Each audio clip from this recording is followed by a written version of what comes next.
Mary Holm. Is it Women's Intuition's all right, isn't it, Mary? Look, I think it's great. Right. Yeah, we sometimes talk about the some of the stereotypical differences between men and women when it comes to money, don't we? We do, yeah. And look, they're there. Not to say they can't be escaped. No, but, that's right. Yeah. That's quite right. Hey, nice to have you in here. And what's your topic today? I've just been wandering up the road from the Q Theatre where I've been at the Fraud Film Festival. I was just saying to you off air, by the way, it's quite an unusual theme for a film festival. You weren't the only one there, were you? No, yesterday. It's been a 2-day thing. Yeah. So I've snuck out a bit early and actually would go back for the last film after this. But there were 100 there yesterday, I'd say. Right. Quite a lot of them corporate people, I think. I think the sponsors of it were Meredith Connell, big law firm, Deloitte's big accounting firm, and then the other main sponsors are the Serious Fraud Office, ACC, the FMA, Financial Markets Authority, and CERT New Zealand, which is a government agency that looks after online security stuff. Not necessarily the usual people you tend to see involved in arts funding. No, it's interesting. And there was a guy, apparently, it's been going for 4 years now. It started in 2016, and we're copying off the Netherlands. They first gathered together films with a fraud theme, and I think each year we get the same films as they've chosen, I think. Yeah, mostly, I'm presuming, documentaries. Yeah, all documentaries. And I was just saying to you, I don't think I should talk at length about the films because a lot of them people probably won't get a chance to see. But there are two that I particularly liked that I imagine will be available one way or another. One was called The Talented Mr. Rosenberg, and it was about a con man. But he's, how old was he? Late 70s, about 80. And he was there on camera saying he'd been in prison. He'd served, I think, 3 terms in prison for fraud, including ripping off his wives, etc. But he was still saying, no, look, I didn't do anything wrong. So he's I presume, a sociopath or psychopath or something. But he was fascinating and listening to all the people who he'd ripped off. But he would still just blatantly say, no, that's not. Didn't think he'd done anything morally wrong, or didn't think he'd done anything legally wrong? I think probably both, really. He must have been wondering why he spent so long in prison. I think he thinks there was a miscarriage of justice. Yeah. It's quite remarkable, quite entertaining, really, watching him. But and the other one that I particularly liked was called The Lost Leonardo, and it's about a Leonardo da Vinci picture, probably is, but a guy in America found this. I've covered this before, I'm have sure. You? Is it in Dubai or something? It is now. Yeah, the Saudi Arabia. Yeah. They didn't realise there was a Leonardo for quite some time. Well, it's still not proven. Yeah. So you had people who know a heck of a lot about it who say they're pretty sure it is, and then people who also know a lot about it who say they don't think it is. But the guy who originally sort of thought this is interesting bought it for $1,100. Yeah. And it recently went for $450 million.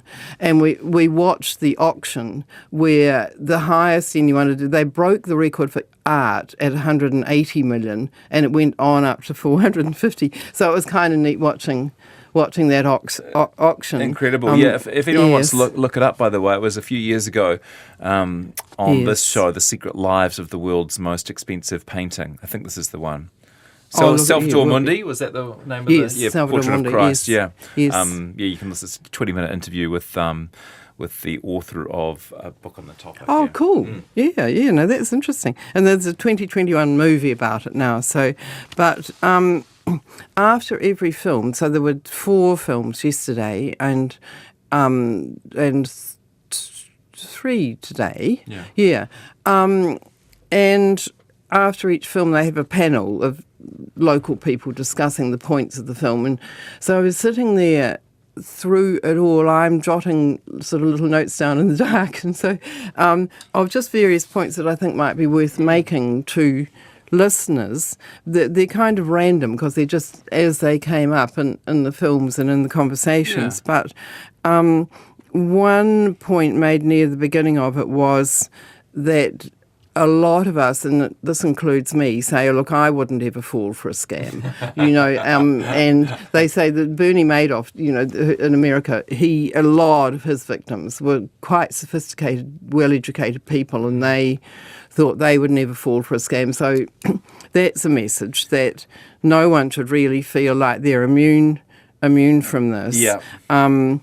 Another point, and it was they were talking about trust, and that's one of the kind of sad messages that comes through all of these films, actually, that it's quite a pity that we get to the point where we can't think the best of people, and that we've got to always be looking at people sideways and saying, is this really... Often find that, certainly a few years ago when I travelled, if you went to a developing country and you were so on guard for not being ripped off, that it really stopped you connecting with a lot of the locals, because part of you was kind of assuming that anyone who approached you or was friendly to you was going to try and scam you. That's absolutely true in foreign countries. Yes, I think so. And it's a pity. But one of the messages that sort of comes through at the festival is... obviously you trust your friends and family, but watch out for other people. One point that somebody made was, once you've decided you do trust someone, you're blind to the red flags. And so people just, later on they grew to like somebody. Confirmation bias, maybe? Is that what it is? Yeah, I think so, yeah. Another point was, if you have been ripped off, really a good idea to go and get some counselling, because quite a lot of people who've been victims become very depressed about it. There's often they've lost a lot of money, but they've also lost self-esteem and in a whole lot of ways. They feel like an idiot. Yeah. Yes, and that's one reason why there is a lot more fraud and scams go on than we realise, because people don't tell about them. Yeah. And I suppose often they will feel not just that they've let themselves down, but that, their family or other people who are and sometimes they've recommended it to friends, and, it's awful. Just horrible stuff goes on. A couple of other points. People spend very little time looking into scams, and actually I might do that now. Before I even went to the festival, made a list of ways I think people should check something. Listeners might want to grab a pen and paper to just write these down, because there are 4 things I think people should do that just to check before they even get too involved in something. And the first one seems so basic, but Google the company's name. And it's surprising what will come up. They had the 2 people from Fair Go, Garth and Jill, on this afternoon, and they were saying, how many times people, if they had just Googled the company's name or the person's name, the tradesman or whatever. So it doesn't help you if they've changed their name, they go into aliases, of course, but not all of them do. A lot of times the stuff is just there. And it's a good idea also to Google it with the word review by it, but don't trust reviews, especially don't trust positive reviews. They might be genuine and they might not, but, if you get some bad reviews coming up there, mind you, that point was made too. Sometimes a competitor will put a bad review on firm A will be bad-mouthing firm B. Yeah. And so you can't really trust good and bad reviews necessarily, but it's still a good idea to just have a look and see what's there. Right. And Google the company's name and the word scam as well, and up will come surprising information sometimes. So that's number one. Get onto Google and really have a look. Secondly, have a look at the Financial Service Providers Register, which is run by the government, and it's a list of New Zealand companies that are on the register. And that doesn't necessarily mean that they're good, but if it's a New Zealand operation and it's not on there, it means they're probably pretty dodgy. Okay. So once again, just Google it, so Financial Service Providers Register. And another one is have a look on the FMA, Financial Markets Authority Advisors website, and have a look for scams on there. And they've just got them listed. It's quite interesting to read them. Companies that they're saying, look, we don't like the look of this. And so quite often something you're investigating is on there, and with this great big red flag saying, "Don't look at it." And any time would be a good time to Google them, but particularly before you give someone your money would be quite a good time. Certainly, right? And before you put much time into it, because these are quick things, before you. Yeah, and time, and it's sort of emotional energy sometimes. It's all sorts of stuff as well as money. And then a final one that I got from Money Hub, which is a good website, by the way. They have all sorts of stuff on there, New Zealand run. And I didn't know about this, but there's a website called Copyscape, Copyscape, all one word, plagiarism checker.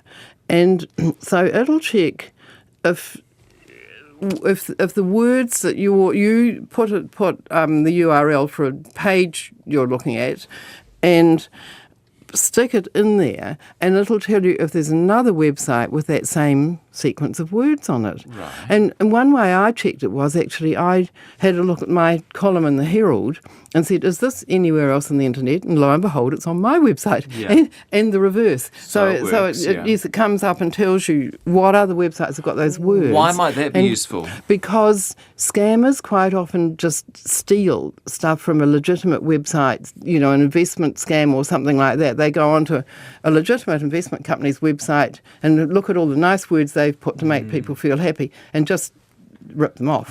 And so it's certainly, if you don't come up with anything from that, it doesn't mean they're good, but it's quite a good way of saying that, because whole websites are just sort of created to look good. And so... And wholesale, just sort of cut and paste from more legitimate versions of the same thing. Yeah. So those are some tips there. Now, getting back to my notes here, fake voices with AI, apparently. If a firm can get hold of 2 minutes of your real voice, and they might get that by talking to you on the phone or something like that, they can then generate a message that they might send to your children, let's say, to say you're in trouble and you need some money, and it's not really you, which is pretty scary stuff. Yeah, it's been happening a lot lately. It's a big story. And it's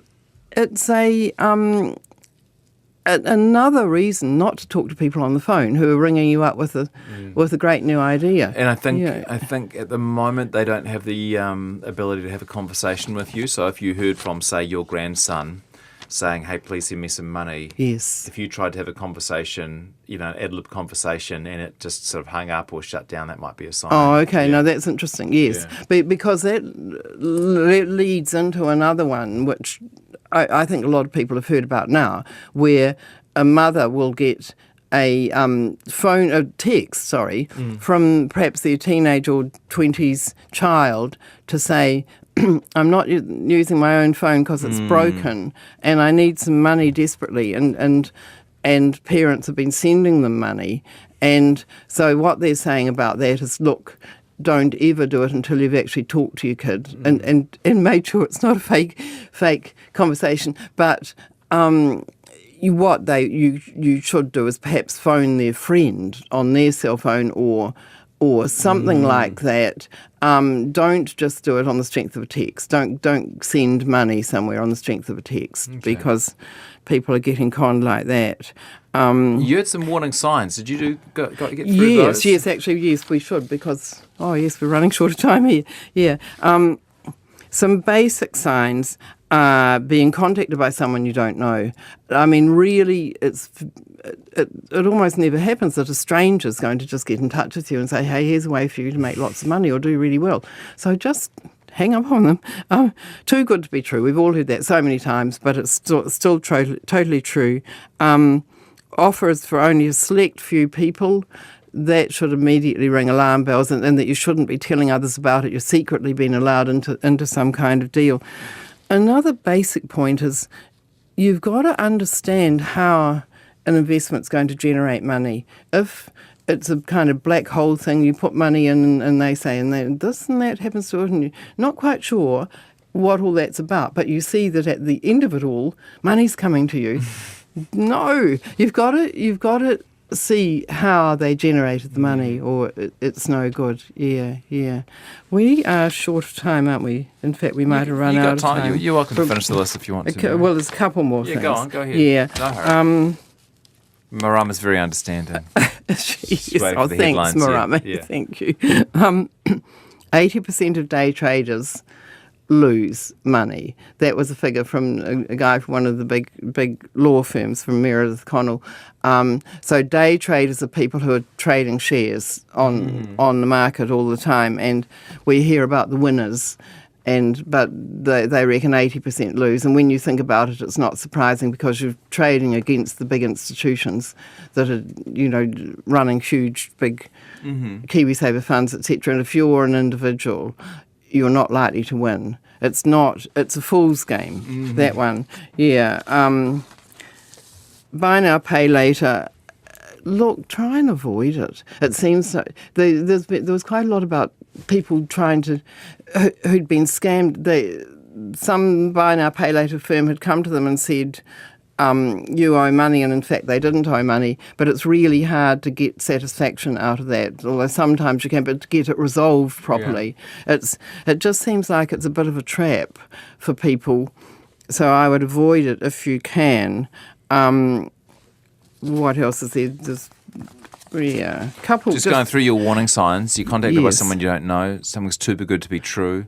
Offers only for a select few. Did you cover that one? Yep. Yes. And involves secret overseas banking markets with high returns. Yes, and any sort of secret bank accounts don't exist, is the fact. And a lot of young people, apparently, in particular, are getting caught up with Bitcoin and other crypto, put the money in here. And what people don't fully realise is once you've paid with Bitcoin, you can't get it back. It's gone into a sort of hole in a way. It's whereas in other cases, sometimes if you're paid by a bank transfer, sometimes, especially if you're dealing with a New Zealand company, sometimes it can be recovered. Right. But it's pretty depressing when you hear efforts to undo these things often don't work, and so it's really, just stick with bank term deposits and KiwiSaver funds, and pretty good returns on term deposits at the moment. They are indeed, yes. Okay, we've talked about those indeed plenty of times on the show. If you